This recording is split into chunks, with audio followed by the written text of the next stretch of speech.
All right, sweethearts, here we are with another video, and I hope you have your notebooks out as well as a writing utensil because you guys will be taking notes in Cornell note format, okay? Here's our objective for today or the next 2 weeks.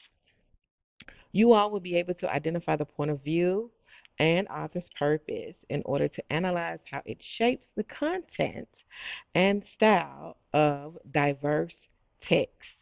Right here, you see that we have our definitions of our key terms. We know that whenever we're identifying something, we're going to recognize it and we're going to put a name to it. Whenever we analyze something, we're going to break it down into smaller pieces. We know that when we're focusing on the author's purpose, we're looking at his reason or her reason for writing or composing a text. Shapes, it relates to how we are providing that information, how we are making it relevant, as well as the context of it. When we're talking about the content, we're talking about the ideas that are within a writing, within a piece of writing. And we know that diverse has to do with distinct or unlike elements or quality. And we already know what text means. It's something that is written or it's a printed work. All right. We had an opportunity to analyze this bell ringer in class. If you hadn't, here's what I need for you to do. I need for you to read this comic strip, and then you're going to look at the cultural expectations. How do you do that? What do you notice? You notice that we have a male and a female, and what are some of the thoughts or ideas surrounding males and females? And that is how you're going to get your culture experience, your cultural expectation. All right, so here's where you really need to start taking your notes, okay? So our whole goal is to analyze the author's perspective. Perspective is another way of saying point of view. We have SPECT, that root word has to do with seeing. Spectacles help us to see, their glasses. Point of view, we're talking about how the author sees a particular topic or how they see a particular subject. Yes, we know that point of view can also be referred to in regards of narrating a text. In other words, how is the story being told? That's when you have first person, second, and third person. So whenever you see these words, perspective or point of view, you have to ask yourself, how is these words being used? Are they asking me point of view in regards to perspective, or are they asking me point of view in regards to narration? All right. Again, you see in the definition, perspective is how someone sees, but I want you to focus on these two words, belief and feel. That would really help you to understand and identify the perspective. How is someone, how do they feel about on this particular topic or on this particular issue? What are their beliefs on this particular issue or topic? And what you would notice is uh, that perspective is shaped by experience. Someone can change how they feel about a topic based on their experience or the lack thereof on that topic or that subject. Beliefs, your beliefs, it is your internal feeling. It's what you believe as true. For some people, their belief systems are their guiding lights, and their belief systems influence their values. A value is basically a measure of worth. What do you see is important? What is something that attaches itself to you? And why does it attach yourself to you? What is its importance? We're talking about attitude. Attitude is simply the way that you express or you apply your beliefs or values. Think about attitudes in regards to behavior. How do you behave? Your behavior is a result of what you value, uh, and what you value is a result of what you believe. What you believe is a result of your experience, and all of this helps your perspective. It shapes your perspective. Now, when we're talking about author's purpose, we're talking about their reason, their motivation, or their intent in their writing. Why are they writing this? Some authors, they are writing because they want to amuse you, they want to persuade you, they want to inform, or they want to satirize a condition or a state that they are not in agreement with. The author's purpose, it will be reflected in how they write, how they structure their text, because they want to get their point across to you. They want you to understand why they are writing this. They also want you to understand their perspective. So they're going to organize it and structure it in a particular way. For example, if my goal is to amuse you as a reader, I want you to laugh, I want it to be lighthearted. So I'm going to use jokes, or I'm going to use anecdotes, which is a short story in my writing. It may be more humorous. My words may be humorous. This is why it is important that we pay close attention to diction, diction, diction. We know that diction is the word choice. Why did the author choose this word? Remember, when the author is sitting down writing, it's intentional. Every word there is intentional. He's trying to create a tone, he's trying to create a mood, and you, as the reader, and it's up to you to figure out why. His purpose. It's up to you to figure out his perspective. It's up to you to figure out the theme of it all if we're looking at literary work. As you see, I got my girl here, Nene Leaks. Y'all may not know about her, but she's from Atlanta Housewives. And one of the things that she said, I said what I said, and I'm not changing on that. She purposely and intentionally selected some words which created um, a tone, and her listeners' mood was affected. And she said, I said what I said. So this is the same thing with an author. They said what they said, and they're not changing on it. They published a book, they're not changing.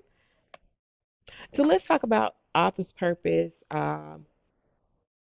scholastic wise. I know that you all have heard of the author's purpose um, is to, it's their reason for writing, right? It's their intent for writing. Oops, sorry. But we also know that it is to entertain. Whenever we're talking about entertainment, think about laughter or amusement or joy. When you go to a party, you want to have fun, right? So the mood, the atmosphere must be right for you to enjoy that. It's the same thing when an author is writing. When we're talking about persuading, we are looking at the author trying to convince the reader to do something or to respond and to believe how he or she believes. So I'm going to convince you, right, to believe what I believe so that you may embark on the same call of action as I am as a reader. Satirize. When we're satirizing something, when an author is satirizing something, they are seeking to make fun of a serious situation. Why? They want to lighten the blow so that you can laugh at it, but really think about it. So they're going to use irony. They're going to use a lot of irony, and it's up to you to figure out what type of irony are they using. Is it dramatic? Is it situational? Or so forth. When we're informing, we're going to give you some information. We're strictly giving you details and information. We want you to walk away with knowledge, okay? Now, those are the reasons why we write.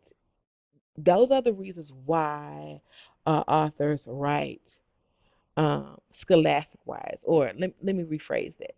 Those are the reasons that you were taught that authors write. And although I don't necessarily agree with that, I lean more to the real world purposes. And here are the real world purposes of writing. And this is from Kelly. It's a from Kelly Gallanger's book. When we're writing, our purpose may be to express and reflect. If you're writing in a journal, you're not writing for entertainment purposes, but you are expressing your thoughts, right? You are reflecting on things. And authors outside and authors do this. Sometimes they write just to express. If you're reading a autobiography, they're expressing and they're reflecting over their life. Uh, An author may write to inform and explain. So I'm going to give you some information, but I'm also going to go in depth and I'm going to provide an explanation so that you can grasp this information. If we're evaluating and judging, we're measuring, we're focusing on the worth of an object, we're focusing on the worth of an idea, okay? There's a specific criteria for this. Think about what we learned when we were talking about judgment and creating an argumentative essay. When we're inquiring, we're questioning something, right? When we're exploring, we're going to look deep beyond this. We're going to go deep. We want to seek to know. Um, we want to feel it. We're going to wrestle with it. When we're analyzing, we're going to seek to break something down. We want to understand the difficulties. We want to be able to explain it. We want to talk about how it connects to a much bigger problem. When we take a stance, we are seeking to persuade our audience to accept a particular point of view, how I see things, or a particular perspective on a controversial issue. We may describe a problem, we're going to propose a solution, and we're going to provide justification. So I lean more towards this. At the end of the day, whenever we're trying to determine the author's purpose, we need to look at that structure of that text. We need to look at the words that are used. And all of that will help us to understand the author's perspective. Okay. Again, I'm going back to this information that I've already given you. We pay attention, and it should be pay and not play. We pay attention to the diction and the word choice. Here's an example. What I want you to do now is I want you to stop the video and I want you to read and I want you to try to answer this. What is the author's purpose? Pay attention to those adjectives as well. I'm sorry, those verbs as well. Is he informing, describing, persuading, defining? So that's something that you need to pay attention to. Those precise verbs whenever we're asking you what an author is doing that will help you to determine their purpose. All right, so go ahead and pause the video and come back. If you said C, you are correct. We know that the author is trying to persuade you, the reader, that stripping a mine is bad for the environment. We know that because of some of the words that he uses, roaring dump truck, relentless bulldozer, uh, those things carry a stronger connotation. Here's what I want you to do. I want you to make sure that you have these steps written down. Whenever we're trying to find the author's purpose, we are going to always closely read and annotate the text so that we can determine who or what this passage, paragraph, story is about.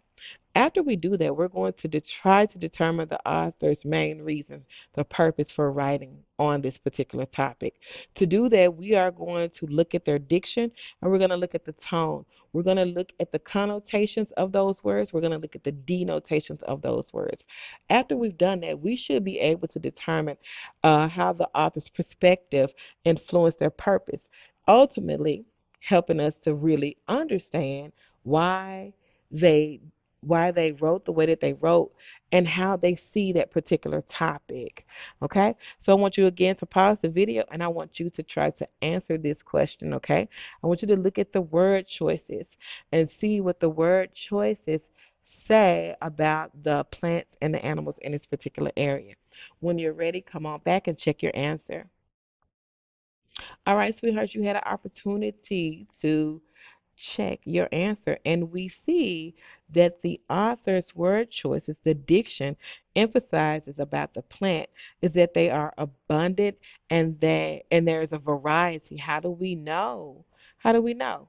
Let's look at our options.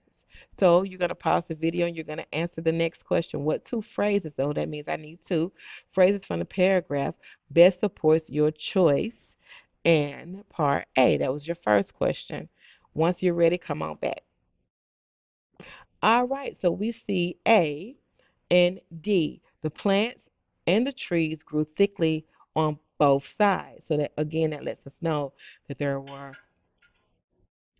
a lot of text. And then we see D is giving us